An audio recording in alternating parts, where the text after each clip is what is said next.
शुक्रवार म्हणल्यावर एकदम निवांत काम असतं आपलं. वेळ न घालवता गाडी स्टार्टर मारून घेतलो, कारण मला कामावरून जायचं होतं बामणोळीला. का सांगतो चला तुम्हाला, सकाळी 2 फ्रेश फुलं तोडून गाडी ठेवलो. भाऊन तुम्ही कुठलंही काम करा, कसलंही करा, पण कधीच कामासाठी लाजू नका, कारण त्या कामामुळे तुमचं पोट भरते. जे काम करताय त्याच्यावर प्रेम करायला शिका, म्हणजे आयुष्यात तुम्हाला कधीच काही कमी पडणार नाही. दाढी करायला आलतो आणि क्रीम लावला बघा, मलाच असेल ते लावलेलं क्रीम धुतल्यावर बघा कसलं गोंडच दिसाल तो. एवढं आवरून कुठं चाललेलो, म्हणजे मला जायचं होतं मामाच्या मुलीच्या लग्नाला. जाऊसपर्यंत निम्मे लोक बाहेर आलते. सगळे माम फोटो काढत होते, त्यांच्याबरोबर आम्ही पण काढून घेतलो आणि जेवायला बसलो. चमच्या साईडला काढून 3-4 वाटे बासुंदी पिऊन घेतलो. त्याच्यासोबत खेळायला कोण नव्हतं, पण मला घेऊन बसलेले बघा. ही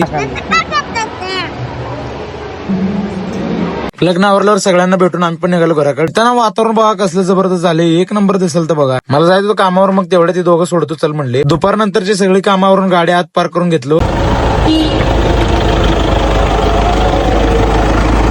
गाडी लावून बाहेर गेलो, तेवढ्यात आजा आला बघा न्यायला. मग त्याच्यासोबत मी पण घराकडे गेलो, कारण आम्हाला आवरून जायचं होतं जिमला. घरी येऊन फ्रेश झालो आणि आम्ही निघालो जिमला, कारण आज